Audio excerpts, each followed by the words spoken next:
예배 자리에 나오신 성도 여러분을 우리 주님의 이름으로 환영합니다. 이 시간은 우리 사도신경으로 우리의 신앙을 고백하심으로 12월 17일 주일 예배 우리 다 함께 하나님께 드리겠습니다. 전능하사 천지를 만드신 하나님 아버지를 내가 믿사오며 그의 아들 우리 주 예수 그리스도를 믿사오니 이는 성령으로 잉태하사 동정녀 마리아에게 나시고 본디오 빌라도에게 고난을 받으사 십자가에 못 박혀 죽으시고 장사한 지 사흘 만에 죽은 자 가운데서 다시 살아나시며 하늘에 오르사 전능하신 하나님 우편에 앉아 계시다가 저리로서 산 자와 죽은 자를 심판으로 오시리라. 성령을 믿사오며 거룩한 공예와 성도가 서로 교통하는 것과 죄를 사하여 주시는 것과 몸이 다시 사는 것과 영원히 사는 것을 믿사옵나이다. 아멘. 이제 다 함께 일어나셔서 찬송가 21장 우리 다 함께 하나님을 찬송하겠습니다.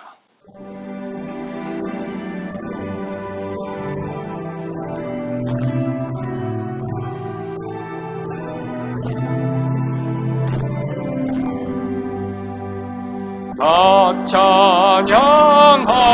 찬양하여라 전능왕 창조의 주께 내오나 주 찬양 평강과 구원의 주님 성도들아 주 앞에 이제 나와 즐겁게 찬양하여라.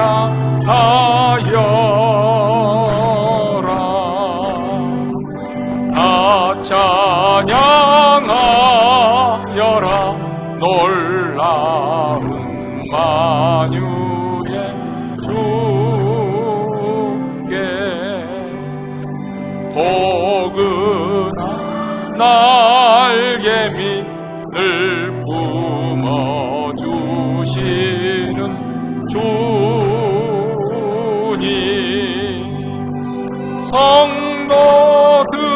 성도들아 주님의 뜻 안에서 내 소원 다 이루리라.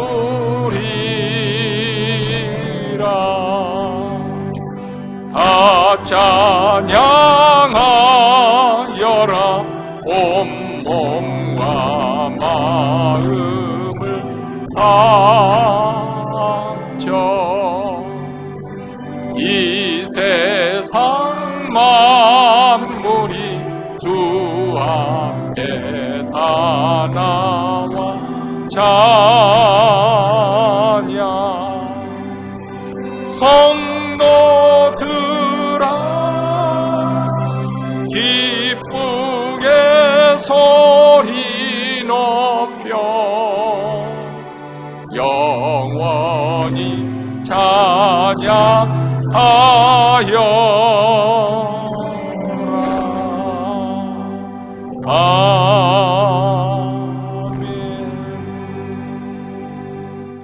이 시간 우리 마음을 앞에서 하나님 앞에 기도할 때 오늘 우리가 드리는 예배 가운데 우리 하나님의 영광이 충만히 나타나 그 영광에 압도되게 하시고 또 그 거룩한 빛에 사로잡히는 예배가 이루어질 수 있도록 우리 교회뿐만 아니라 몬트레는 모든 교회들 특별히 한인교회 주의 영광이 나타나 우리를 압도하여 주시기를 위해서 하나님의 임재가 생생한 주일 예배가 이루어지고 또 하나님을 경험하는 하나님을 만나는 흔적을 안고 돌아갈 수 있도록 주의 영광을 구하는 기도를 하나님 앞에 드리십시다.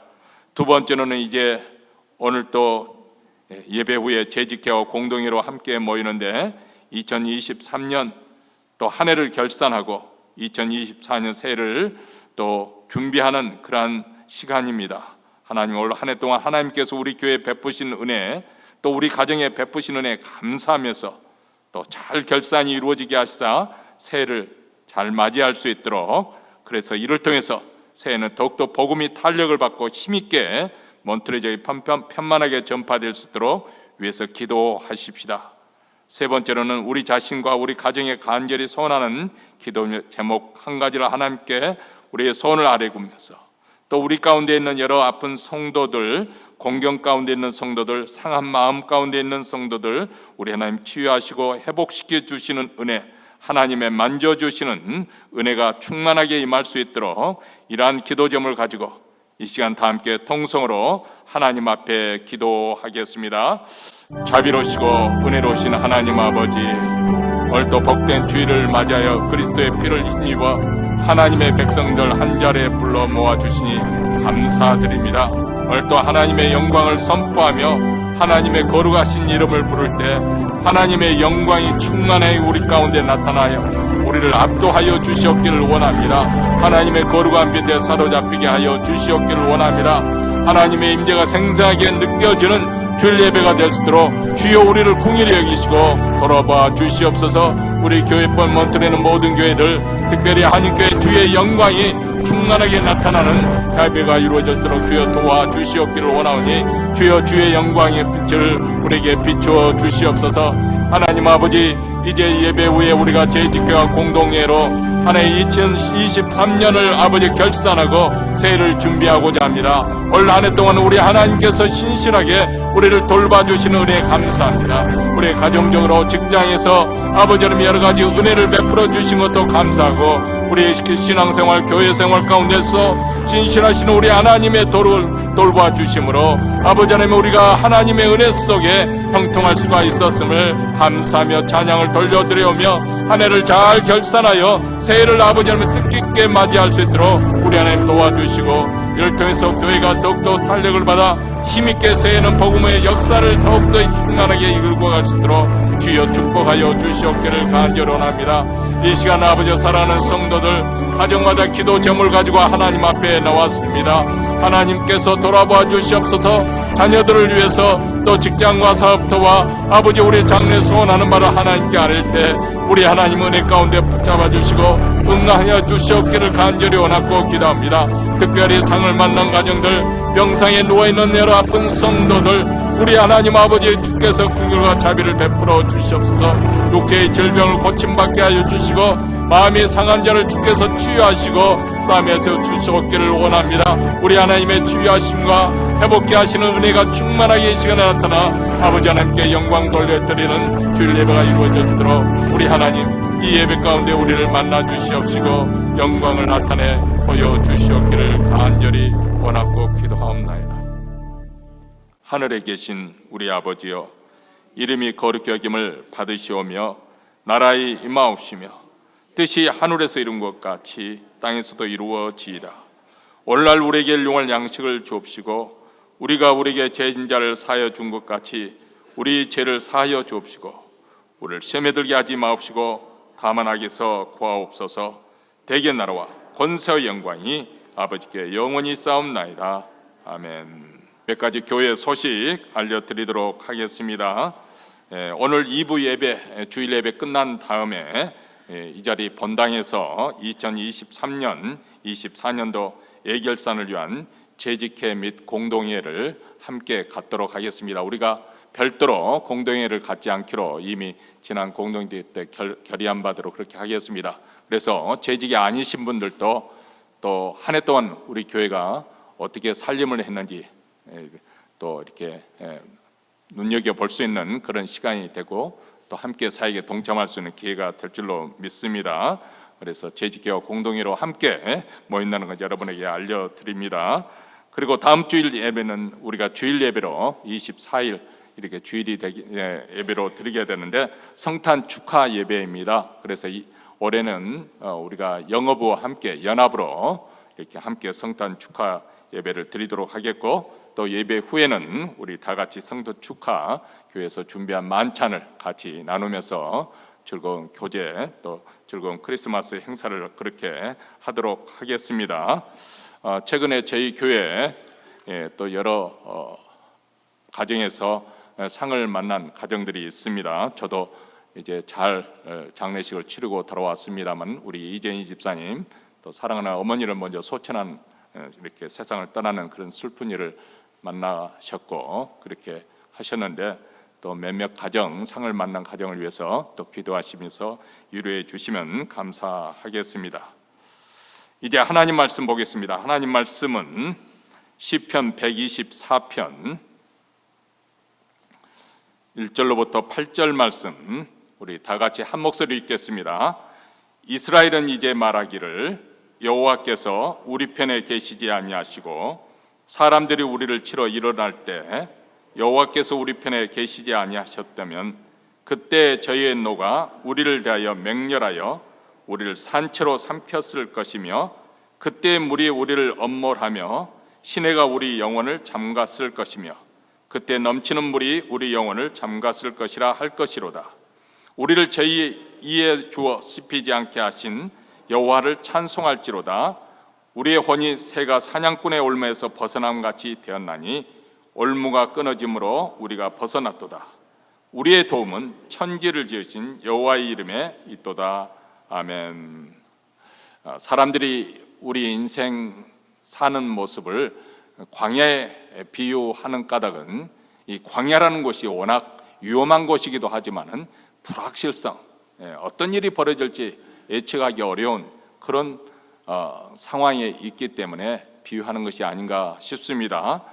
광활하게 펼쳐져 있는, 그러나 너무나도 황량한 그 광야, 이곳에서 도대체 어디서부터 또 어떻게 또 무엇을 하며 살 것인가, 참으로 뾰족한 수가 없는 곳이 광야입니다. 그것은 오직 열사의 뜨거운 태양빛, 그리고 황량한 들판, 바람과 흙먼지, 밤의 취, 그리고 독사와 맹수들의 그런 생존하기 아주 힘든 곳이 바로 광야가 아닙니까? 그래서 신명기 8장 15절에도 너를 인도하여 그 광대하고 위험한 광야 곧 불뱀과 전갈이 있고 물이 없는 간조한 땅을 지나게 하셨으며, 이런 광야에서 이스라엘 백성들이 40년을 그렇게 살았습니다. 근데 우리 신앙인의 눈으로 볼 때에는 이렇게 위험하기 짝이 없는 광야보다도 오히려 약속의 땅이라고 부르는, 그래서 이스라엘 백성들이 한사코 들어가기를 원했던 가나안이 훨씬 더 위험할 수 있다는 사실을 우리가 생각해 보기를 원합니다. 그 이유는 가나안 땅은 광야와 달리 어찌 보면 하나님의 도움이 그렇게 절실하게 필요하다는 것을 느껴지지 않는 곳이기 때문에 그렇습니다. 이 가나안 땅은 내가 열심히 농사를 잘 지으면, 내가 열심히 우양을 잘 키우면 얼마든지 잘 살 수 있는, 아니 부자가 될 수 있는 것이 바로 가나안 땅입니다. 반면에 광야라고 하는 것은 내 스스로 뭔가 노력하고자 하지만 아무것도 할 수 없는 곳이 광야입니다. 그곳에서 무슨 농사를 짓겠습니까? 그곳에 무슨 집을 잘 지어서 편하게 살겠습니까? 모든 것이 다 하나님의 손에 달려 있습니다. 하나님께서 하늘에서 만나를 내려주시고 또 반석에서 생수가 터져 나오게 하시고, 그리고 낮에는 구름 기둥으로 그들에게 그늘이 되어주시고 밤에는 불 기둥으로 저들의 길을 인도해 가십니다. 하나님이 이렇게 보호하시고 인도해 주시고 또 생존에 필요한 꼭 필요한 그것을, 물과 먹을 것을 공급해 주시지 않으면 이스라엘 백성들이 어떻게 광야에서 살 수가 있었겠습니까?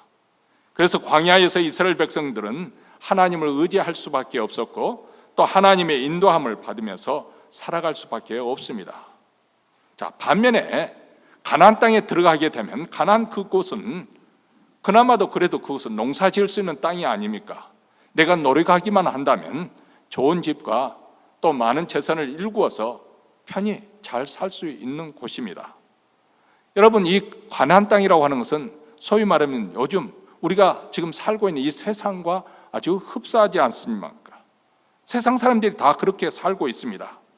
하나님 없이도 내 힘으로, 내 노력으로, 내 지혜와 내 경험을 가지고 내가 조금 노력만 잘 한다면은, 내가 열심히 산다면은 나도 얼마든지 잘 살 수 있다, 이렇게 사람들은 생각하지 않습니까? 사실 이런 세상 속에서 살다 보니까 우리 믿는 자들도 하나님만을 바라보고 하나님만을 의지하고 산다는 것이 결코 쉬운 일이 아니라는 것을 우리가 깨닫게 됩니다. 그래서 하나님께서 모세를 보내서 이스라엘 백성들에게 당부하신 말씀이 이것입니다. 신명기 8장 12절부터 14절에 이렇게 말씀합니다. 내가 먹어서 배불리고 아름다운 집을 짓고 거하게 되며 또 내 우양이 번성하며 내 은금이 증식되며 내 소유가 다 풍부하게 될 때 두렵건대 내 마음이 교만하여 내 하나님 여호와를 잃어버릴까 하노라. 이렇게 말합니다. 이어서 17절과 18절에도 이렇게 말합니다. 또 두렵건대 내가 마음에 이르기를 내 능과 내 손의 힘으로 내가 이 재물을 얻었다 할까 하노라. 내 하나님 여호와를 기억하라. 그가 내게 재물 얻을 능을 주셨음이라. 이렇게 말합니다. 자, 우리가 잘 아는 것과 마찬가지로 이스라엘 백성이 가나안 땅에 들어간 후에 그들은 잘 먹고 잘 살게 되니까 하나님께서 경고하시는 것처럼 그들은 점점 하나님을 멀리하고 하나님을 떠나버리고 하나님을 잊게 되었습니다. 사실 그들로서는 하나님의 백성으로서 하나님의 말씀을 순종하며 사는 그 순종하는 삶을 요구하는 까다로운 하나님을 섬기는 것보다는 자기들이 원하는 그런 욕망을, 쾌락을 채워줄 수 있는 바알신을 섬기고 사는 것이 훨씬 쉬웠을는지도 모릅니다. 바알과 아세라 신상은 거룩과 순결을 요구하는 여호와 하나님보다도, 그렇게 하나님은 그것을 요구하시지만은 바알신은 까다롭지 않은 신입니다. 아무렇게 살아도 제사만 잘 지내주면은 그들에게 다산과 풍요를 약속해주는 우상입니다. 그래서 사람들은 점차 여호와 하나님을 떠나갔고 그리고 결국 가나안 땅 우상을 섬기고 살았던 것이죠. 사실 이것은 우리 인생도 영적인 환경에서 보면 거의 흡사라고 생각합니다. 우리가 절박한 환경에 살 때는 하나님의 도움이 그만큼 절실하게 그 필요를 느끼게 됩니다. 하나님의 도움과 구원을 절실하게 구하게 되는 것이죠.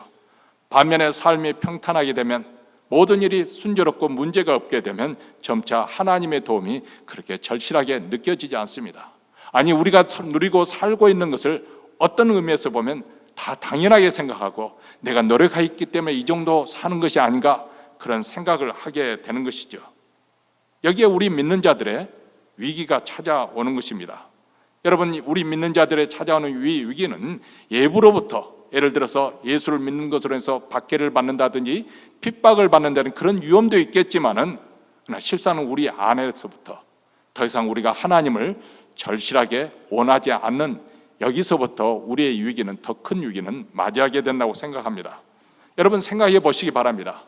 이스라엘 백성들이 가졌던 최고의 특권, 영광, 축복이 무엇입니까?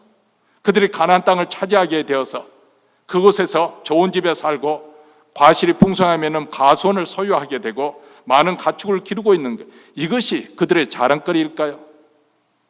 사실 그들에게서 가장 큰 축복은 하나님이, 저들의 하나님이 되어주셔서 함께 하신다는 것이겠죠.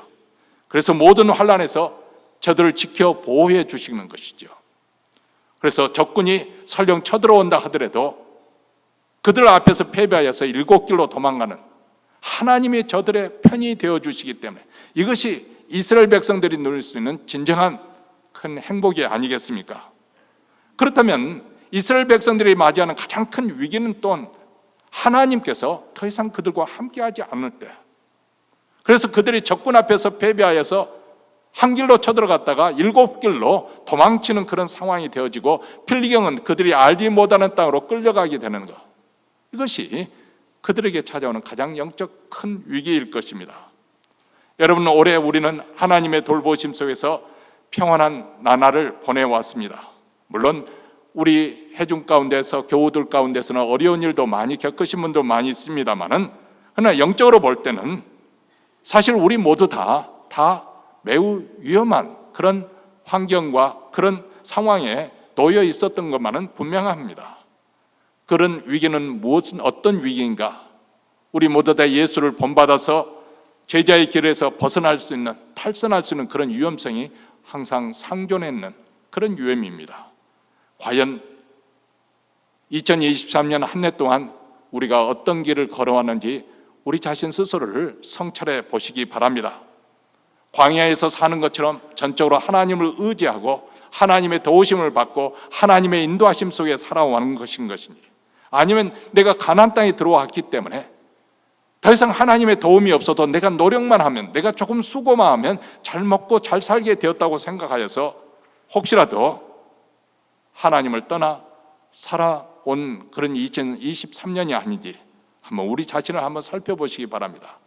예수께서 아무든지 나를 따라오려거든 자기를 부인하고 자기 십자가를 지고 나를 쫓을 것이니라. 이 예수님의 부르심에 따라서 정말 우리가 자신을 부인해서 자기 십자가를 지고 쫓아가는 삶이었는지, 아니면 세상 사람들이 살아가는 그 흐름 속에 내 자신을 맡겨버리고 마냥 떠내려가는 그런 삶이었는지 한번 우리 자신을 성찰해 보는 그런 시간이 되었으면 좋겠습니다. 사실 이런 도전을 우리가 받을 때 우리는 이렇게 생각하려는지도 모릅니다. 이런 식으로 나는 여전히 예배를 잘 드리고 있고 또 기도하고 있고 말씀을 듣고 있기 때문에 아무 문제가 없을 것이다, 이렇게 합리하고 있을는지 모릅니다. 아니, 여기서 한 걸음 더 나가서 나는 여전히 헌금을 생활을 하고 있고 또 봉사의 수고를 다하고 있기 때문에 나는 문제가 없을 것이다. 그런데 여러분, 우리가 겉멋으로 이렇게 신앙적인 행위를 한다고 하지만은, 그러나 그 안에 내 마음은 마치 해칠한 무덤과 같이 겉은 깨끗하지만 속은 썩어갈 수 있다는 사실을 우리는 꼭 기억해야 될 것입니다. 왜냐하면 우리는 눈에 보이는 것을 너무 중요하게 여긴 나머지 신앙적인 그런 겉모습에 우리 스스로 착각하고 속아 넘어갈 수도 있거든요. 근데 여러분, 기억해야 될 것은 마귀와 악한 영들도 하나님을 나름대로 인정하고 나름대로 종교적인 행위를 한다는 사실입니다. 누가복음 8장에 보면 귀신 들린 자가 예수님을 만나는 그런 장면이 나옵니다. 자, 예수를 보니까 그가 지옥의 형벌에 들어갈 것을 두려워해서 벌벌 떨면서 예수님께 그렇게 예언하는 그 장면을, 이렇게 그 모습을 보면 마치 신앙 있는 자가 하는 행동과 똑같은 행위와 말을 하고 있는 것을 볼 수 있습니다. 누가복음 8장 28절에 예수를 보고 부르짖으며 그 앞에 엎드려 큰 소리로 불러 가로되 지극히 높으신 하나님의 아들 예수여, 나와 당신과 무슨 상관이 있나이까? 당신께 구하노니 나를 괴롭게 마옵소서 하니. 자, 여기 보면 귀신 들린 자가 예수께 나와서 납작 엎드려 그리고 간구를 합니다. 큰 소리로 부르짖어 간절히 빌고 있습니다. 구하오니 나를 괴롭게 하지 마옵소서. 여기 보면 아주 겸손하게, 그리고 예수님을 지극히 높으신 하나님의 아들 예수여, 아주 공손하게 흠모하는 표현으로 이렇게 부릅니다. 자, 이 모습만 보면, 겉으로 드러난 이 모습만 보면 어찌 보면 굉장히 종교적이고 예배적인 그런 모습입니다. 하나님의 아들이신 것을 인정하고 높여드리고 있지 않습니까? 심지어 겸손하게 자기의 필요한 것을 하나님의 아들에게 요청하는 그런 기도를 드리고 있지 않습니까? 그렇다면 여기에 그 귀신 들린 자에게 결핍된 것이 무엇일까요? 무엇이 문제의 핵심일까요? 그것은 하나님의 아들로 인정하고 납작 엎드리고 있지만은 주님을 사랑하는 마음이 없다는 것입니다. 이것이 바로 오늘 우리에게도 아주 치명적인 독이 될 수 있는 그런 요소입니다.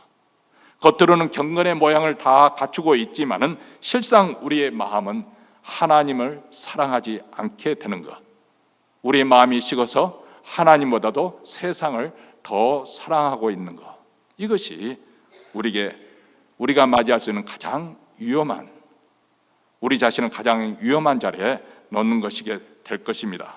한번 우리 자신을 우리 스스로 검증해 보시기 바랍니다. 마태복음 5장에 예수님께서 산상수훈에 그 예수께 나온 무리를 향해서 설교를 하실 때 그 하신 말씀, 여기에 보면 천국 백성, 하나님의 백성들의 그 마음, 그들의 삶의 모습, 그 삶의 성격이 무엇인지를 우리에게 보여주고 있지 않습니까? 이 말씀에 의해서 한번 우리 자신을 스스로를 검증해 보시기 바랍니다. 나는 과연 심령이 가난해서 내 마음에 천국으로 인해서 부유한 상태인가? 아니면은 세상적인 것으로 가득 차 있는 것인가? 나는 죄를 직시하면서 애통하는 그런 심정을 가지고 있는가? 아니면 영적으로 둔감해져서 죄에 대해서 무감각한 그런 상태인가? 나는 온유한 자인가? 아니면 마치 곱빗 불린 망아지처럼 제어가 되지 않는 죄의 충동에 따라서 제 멋대로 살아가는 인생인가? 의에 줄이고 목말라하는 그런 영적 상태인가? 아니면은 세상적인 것으로 인해서 영적 갈급함이 전혀 없는 말라버린 그런 상태인가? 나는 남을 불쌍히 여기며 궁휼히 여기는 그런 사람인가? 아니면 잔인하고 보복하는 사람인가?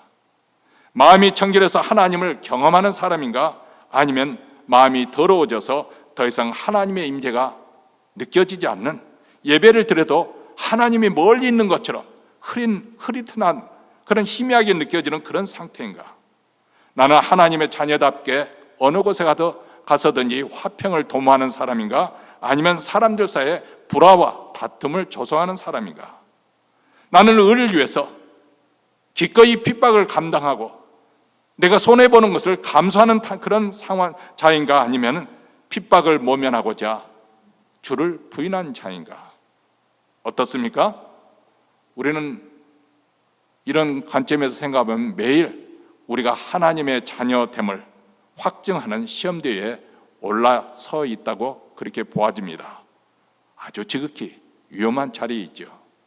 자, 그런데 그럼에도 불구하고 올해 여기까지 우리가 무난히 살아오게 된 것은 우리의 능력으로만 된 것이 아닙니다. 하나님의 은혜가 있었기 때문에 가능하다고 믿습니다.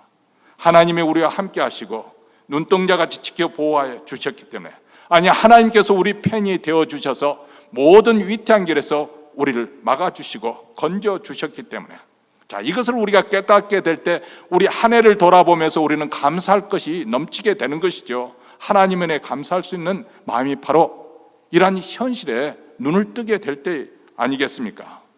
오늘 시편 124편을 우리가 보면은 하나님께서 이스라엘 백성들을 어떻게 큰 환난에서 건져주시는지 과거를 돌이켜보면서 그것을 기억하면서 상기하면서 하나님께 감사와 찬양을 드리는 그런 시의 내용입니다. 자, 이 시를 좀 더 생생하게 의미를 살려서 감칠맛 나게 그렇게 하기 위해서 제가 현대인 성경으로, 이 번역 성경으로 다시 한번 읽어 드리도록 하겠습니다. 만일 여호와께서 우리 편이 아니었다면 어떻게 되었겠느냐? 이스라엘아, 대답하라. 원수들이 우리를 공격했을 때 만일 여호와께서 우리 편이 아니었다면 그들의 무서운 분노가 우리를 산채로 삼켰을 것이며 홍수가 우리를 휩쓸어가고 물이 우리를 뒤덮었을 것이니 우리가 급류 속에 떠나려 갔을 것이다. 우리를 원수들의 이빨에 씹히지 않게 하신 여호와께 감사하자. 우리 영혼이 새가 사냥꾼의 덫에서 벗어나는 것처럼 되었구나.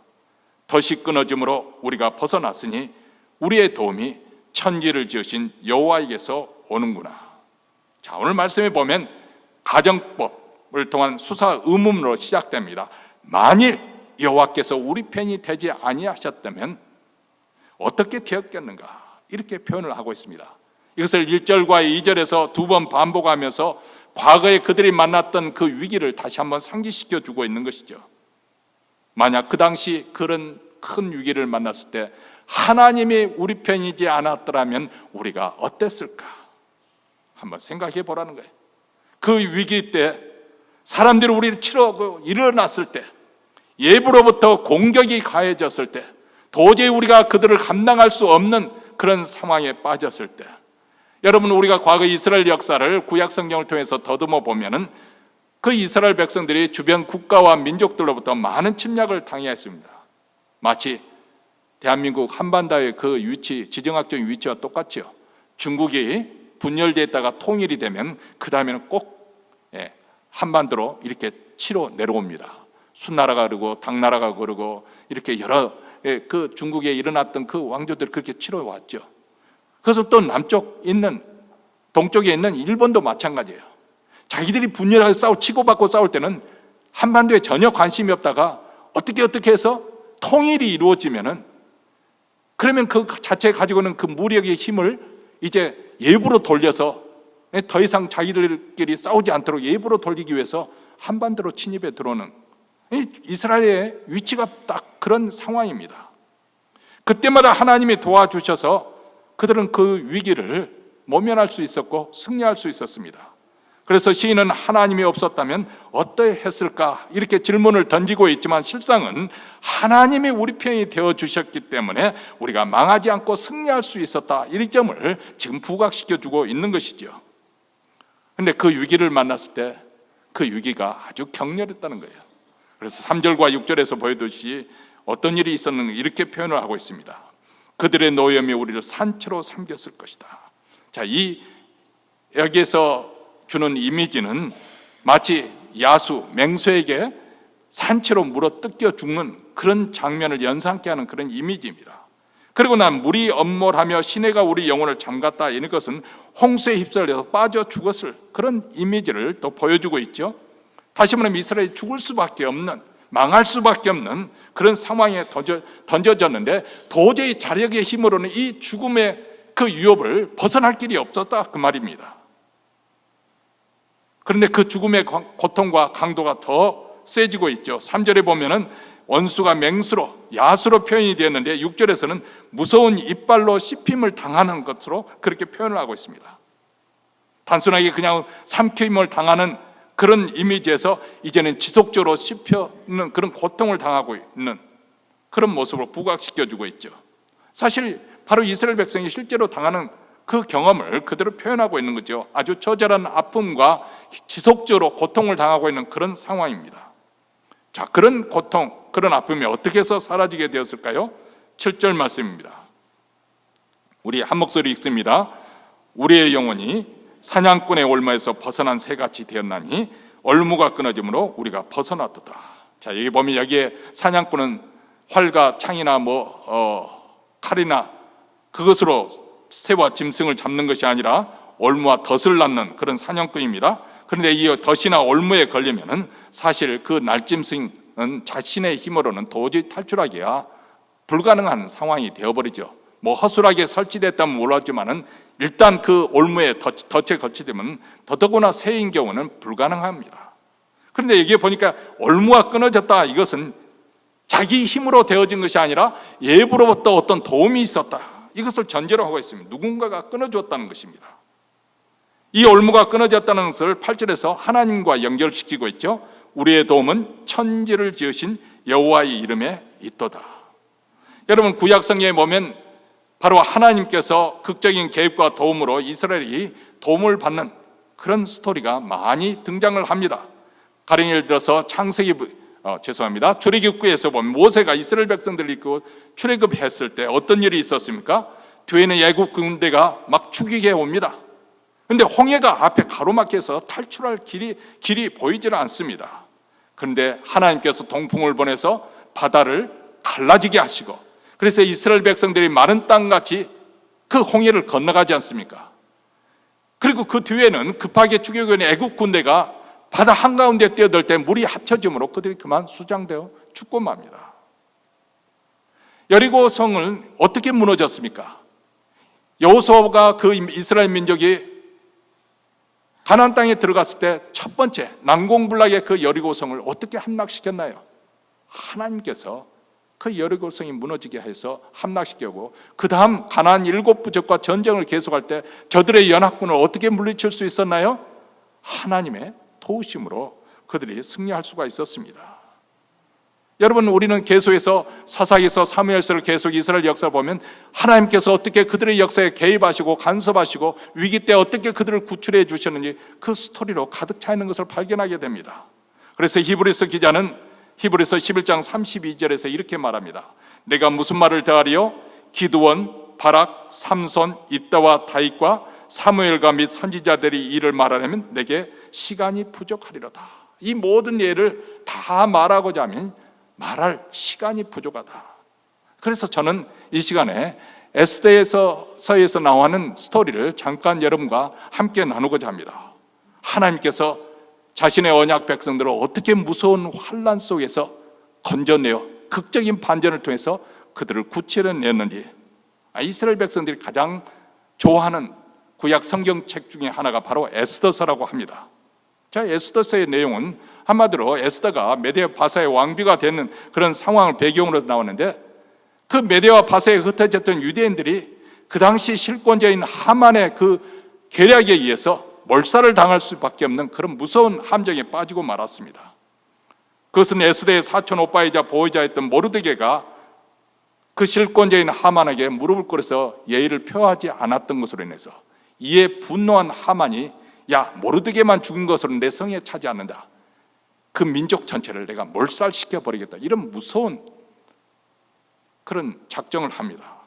그래서 아수르의 왕을 허락을 받아서 12월 13일 날짜를 딱 지정해 놓고 유대인들을 죽이고 재산을 마음껏 약탈해도 좋다, 그렇게 조서를 내리게 합니다. 사람이 죽으려면 그냥 그 자리에서 죽이면 되는데, 그냥 몇 달 후에 날짜를 정해놓고 그렇게 온 나라에 공포를 해놓고 하니까 유대인들이 얼마나 공포스럽겠어요. 눈물을 흘리며 금식하며 절망하며 단발마저히 외침을 그 수산성이 가득했다고 그렇게 했습니다. 자, 이럴 때 왕비 에스더가 왕 앞에 나가죠.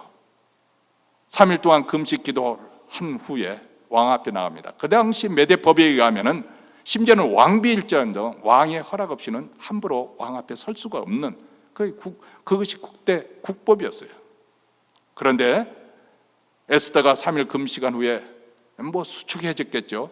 그런데도 나아갈 때 왕의 눈에 더 아리답게 보였다고 했어요. 그래서 왕이 너무 사랑스러운 나머지 그대가 무엇을 원하든지 나라 절반이라도 내가 떼어서 주겠다, 무엇이든지 소원하는 거 있으면 말하라. 그러자 에스더가 내일 다시 한번 내가 벌인 잔치에 초대에 응해 주소서, 그리고 그 자리에 하만도 불러주소서, 이렇게 요청을 합니다. 자, 하만이 그 많은 사람 중에 왕비가 자기를 지목해서 그 잔치에, 왕과 함께하는 잔치에 초대받은 얼마나 의기양양했겠어요. 그렇게 해서 집에 돌아가는데 그 문 앞에서 모르드게가 다시 인사를 차리지 않으니까 또 기분이 나빠져요. 그래서 집 안에 들어가서 자기의 번영함을 그렇게 자랑하다가 이 모르드게에서 분노를 표출하니까, 야, 이 사람을 위해서 가만 내버려둘 것이 아니고 장대를 높이 세워가지고 그 사람을 매달리자. 성경에서는 그냥 달리는 것으로, 장대에 매달리는 것으로 표현이 되었지만은 고증에 의할 것 같으면, 심하게 표현하면 꼬치구이 아시죠, 여러분? 이렇게 꿰가지고 불에 굽는 거 있잖아요. 그 꼬치구이 같이 해가지고 다는 것을 의미합니다. 그러니까 굉장히 잔인한 형벌이죠. 자, 이 위기가 점점 가중되고 있어요. 이제 유대인들이 절몰당한, 아예 인종 청소를 당할 수밖에 없는 그런 상황에 빠졌습니다. 이 절대절명의 위기의 순간에 하나님은 도대체 어디 있습니까? 하나님이 역사의 무대에 등장합니까? 에스더서에 보면 전혀 등장하지 않고 있습니다. 그런데 그 배후에서 우리 하나님이 역사하시는데 어떻게 역사하십니까? 사실 이미 에스더가 3일 금식운에 나갔지만 왕의 총애를 입은 것부터 하나님은 이미 그 역사를 시작하신 것을 우리가 알 수가 있지 않습니까? 그런데 그날 밤에 아수르 왕이 잠이 오지 않는 거예요. 저처럼 시차가 적응이 되지 않아서 지금 제가 설교를 하고 있지만 머릿속에는 지금 잠에 취해 있습니다. 시차가 적응이 돼서 그런 것이 아니라 이상하게 잠이 오지 않는 거예요. 그래서 내시를 불러가지고 조선 왕조 실록을 데려다 가다가 일으키는 거죠. 근데 보니까 자기를 모살려 하려고 했던 내시들이 있었는데 그것을 고발한 사람이 있었던 거예요. 근데 그 사람에게 아무런 상급을 내렸다는 기록이 없으니까 그 사람의 이름을 알고 보니까 모르드게인 거죠.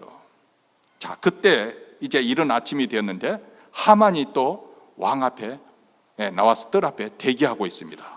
왜냐하면 하만이 아수르 왕에게 요청해서 이 모르드게를 이 장대에 매달려오는 그 재갈을 받기 위해서 서 있는 거예요.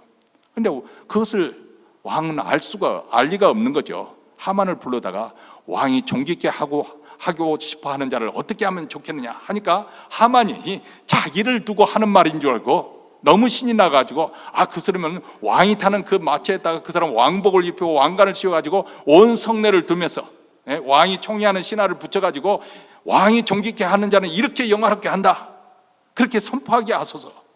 그러니까 왕이 말합니다. 너는 즉각 모르드게를 그렇게 단장시키고 온 성을 네가 말을 끌고 다니면서 그렇게 하라고 그렇게 명합니다. 그러니까 하만이 정말 낯이 시뻘게 아주 그렇게 성을 돌고 난 다음에 머리를 쥐어 쌀매두고 집으로 들어갔죠. 그리고 난 다음에 또 재촉을 받고 이제 드디어 왕비가 초청한 그 잔치에 나가는데 바로 그 순간 에스더가 눈물로서 왕에게 호소를 합니다. 하만의 잔악한 그 음모를 고발하면서 그 음모에서 자기 동족을 구해달라고 그렇게 예언을 합니다. 결국 우리가 스토리 그 결말을 잘 알지 않습니까? 모르드게를 장대에 높이 달리고 있던 그 하만이 자기가 세운 그 장대에 그렇게 달리우게 되고 그 집안은 완전히 도륙을 당하게 되고, 그리고 이스라엘 백성들을 그 유대인들을 죽이고자 그렇게 준비하고 있던 그 원수 대적들은 바로 오히려 모르드게가 함 왕의 허락을 얻어서 내린 조세에 의해서 다 죽임을 당하게 됩니다.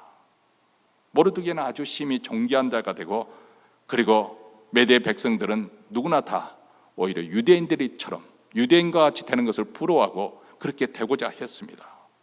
그래서 유대인들은 12월 14일과 15일을 불임절이라 해서 기념하여서 지금까지 그렇게 지켜오고 있습니다. 왜냐하면 그날은 바로 가장 큰 위기에서 그 적군의 그 이빨, 사단의 이빨의 가운데서 씹히지 않도록 극적으로 하나님의 구원을 경험했던 날이기 때문에 그렇습니다.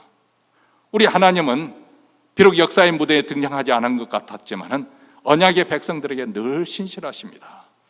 저들의 편에서 도와주시고 지켜주셨습니다. 맹수에 물리지 않도록, 그들의 이빨에 씹히지 않도록 하나님께서 저들을 건져주셨습니다. 엄습한 홍수와 그물에서 완전히 벗어나도록 그렇게 해주셨습니다. 하나님의 계획과 간섭으로 그 위기에서 벗어나게 됩니다. 왜 그랬을까요? 하나님이 바로 언약의 백성인 이스라엘의 편이기 때문에, 하나님이 우리 편이 되어주셔서 우리를 대신하여 싸워주시기 때문에 그렇습니다. 그분이 바로 천지 만물을 지으신 여호와 하나님이십니다. 여러분, 올 한 해 사는 동안에 사실 다사다난한다는 표현을 우리가 그대에서 씁니다만은 사실 인생을 살다 보면 온갖 일들을 다 겪습니다. 특히 오늘날 현대인들은 아주 스트레스를 많이 받는, 그런 괴로워하는 그런 삶을 살아가고 있습니다. 근데 우리가 그렇게 스트레스를 많이 받는 원인 중에 한 가지는 다른 사람들이 나를 어떻게 평가하는가, 여기에 아주 예민하고 신경을 많이 쓰기 때문에 그렇습니다. 그래서 말 한마디 때문에 밤새도록 잠을 못 이루는 경우도 있고요, 그 말 한마디가 상처가 돼서 용서하지 못하고 마음에 쓴뿌리가 내리고 내 말과 행동 속에 미움과 증오가 뿜어져 나올 경우도 있습니다. 심지어는 남에게 인정받지 못한 것으로 해서 늘 불만스럽고 또 원통하기도 합니다. 아니, 짓불만도 못하는 그 자존심을 팽개치지 못하고, 그래서 아무것도 아닌 일을 가지고 방방 뜨기조차 합니다. 말 한마디 잘못하면 눈을 흘기면서 너 어디 두고 보자, 싸우려고 달려들려. 요즘에는 사실 굉장히 더 위험한 세상이 되었습니다. 그렇지 않습니까? 무슨 일이 벌어질 줄 모르겠어요. 하도 총기 사고가 많이 일어나니까요. 자, 그런데 성도는 도대체 어떤 사람일까요? 이런 시대에 살아가는 성도는 도대체 어떤 모습으로 살아가는 것일까요? 성도라고 하는 것은 먼저 하나님이 내 편이라는 것, 우리 편이라는 것을 알고 그것을 가지고, 그렇기 때문에 사람들에게 인정받지 못한다 할지라도, 사람들의 평가가 나에게 불리한다고 할지라도 그것으로 인해서 우리의 중심을 내어주거나 그것으로 인해서 우리 중심이 흔들리는 그런 사람은 아닙니다. 왜냐하면 하나님이 내 편이라는 것을 믿기 때문에 그렇습니다. 한번 우리 인생을 돌아보시기 바랍니다. 과거에 여호와 하나님께서 우리 편이 되어 주시지 아니하였다면 얼마나 우리가 큰 망신과 함께 멸망당할 만한 그런 일들이, 얼마나 그런 순간들이 많았습니까? 아마 지금 이 자리에 나올 수도 없었을, 그럴 가능성도 없지 않아 있었을 것입니다. 그런데 하나님께서 우리 삶에 늘 함께해 주셨기 때문에 오늘 또 우리는 예배 자리에 나와서 하나님께 감사하며 찬송을 드리게 된 것이죠.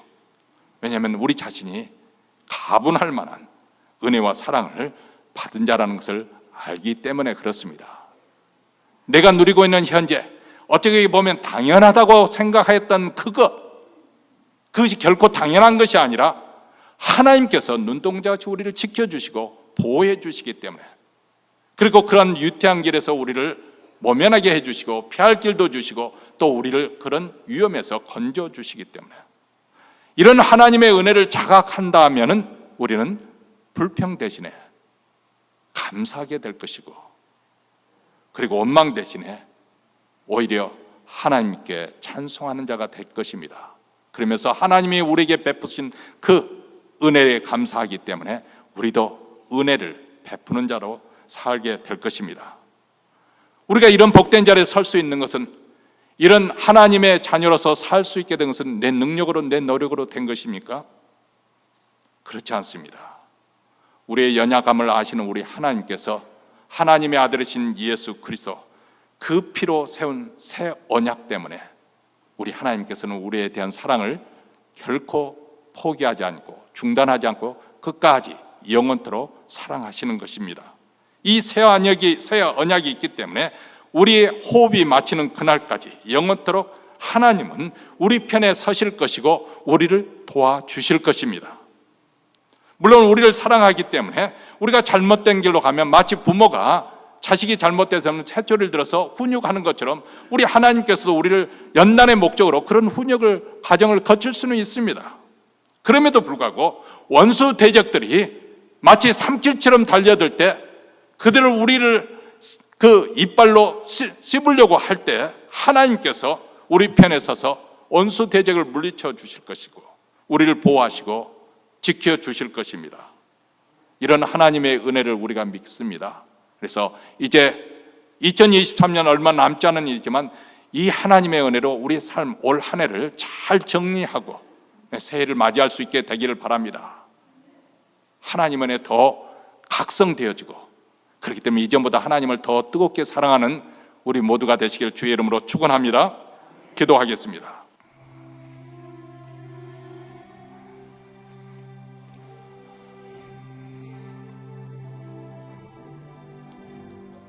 사랑하는 성도 여러분, 올 한 해 동안 무사히 평안한 가운데 보내셨습니까?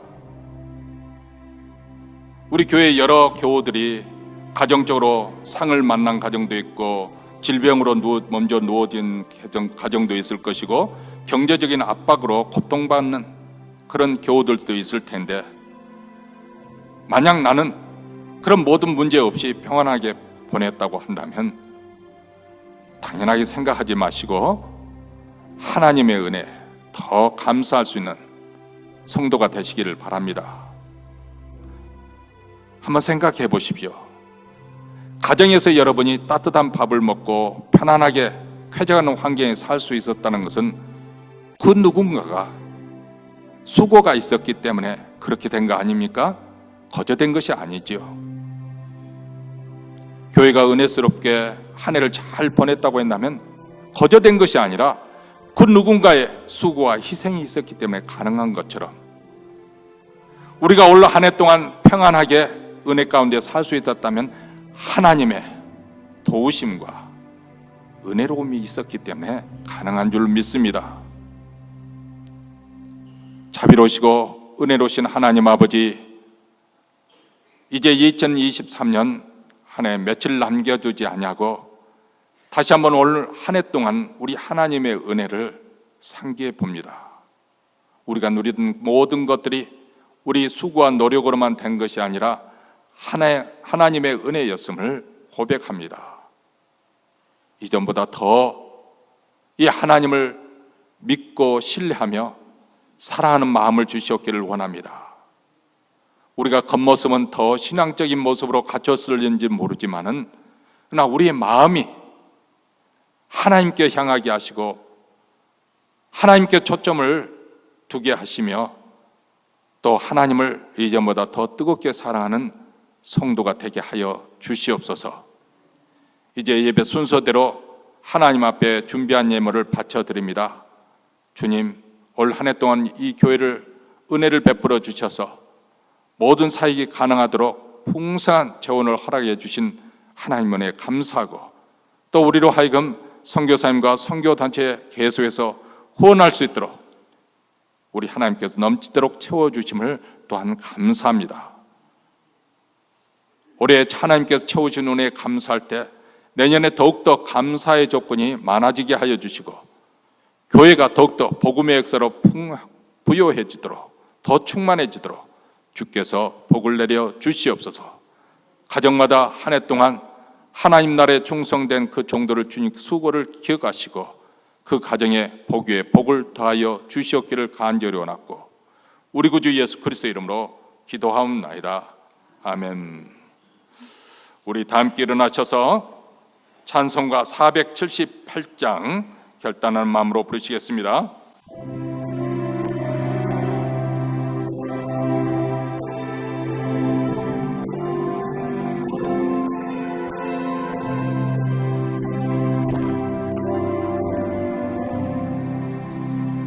주 날개 밑 내가 평안이시네. 밤 깊고 비바람 불어쳐도 아버지께서 날 지키시리니 거기서 편안히 쉬리로다. 주 날개 밑 즐거워라. 그 사랑 끈을 짜니노. 주 날개 밑 내쉬는 영원히 거기서 살리. 주 날개 밑 나의 기난처 되니 거기서 쉬기를 원하노라. 세상이 나를 못 위로해 주나 거기서 평화를 누리리라. 주 날개 밑 즐거워라. 그 사랑 끈을 짜니뇨. 주 날개 밑 내쉬는 영원히 거기서 살리. 주 날개 밑 참된 기쁨이 있네. 고달픈 세상 길 가는 동안 나 거기 숨어 돌보심을 받고 영원한 안식을 얻으리라. 주 날개 밑 즐거워라. 그 사랑 끈을 짜니뇨. 주 날개 밑 내쉬는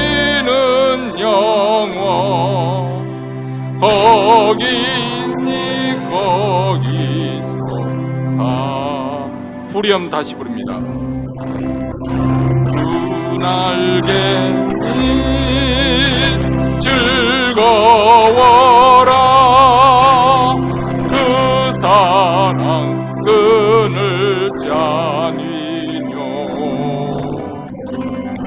주 날개 밑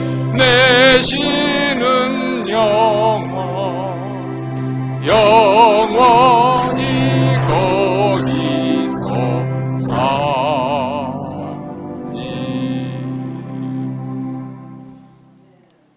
이제는 우리 구주 예수 그리스도의 은혜와 하나님 아버지의 무한하신 사랑과 성령의 교통하심이 모든 환난에서 우리를 건져주신 하나님 아버지를 이전보다 더 뜨겁게 사랑하고 그분을 믿고자 다짐하며 이 자리를 떠나는 사랑하는 주의 백성들, 그 가정과 기업과 교회 위에 영원토록 함께 있을지어다. 아멘.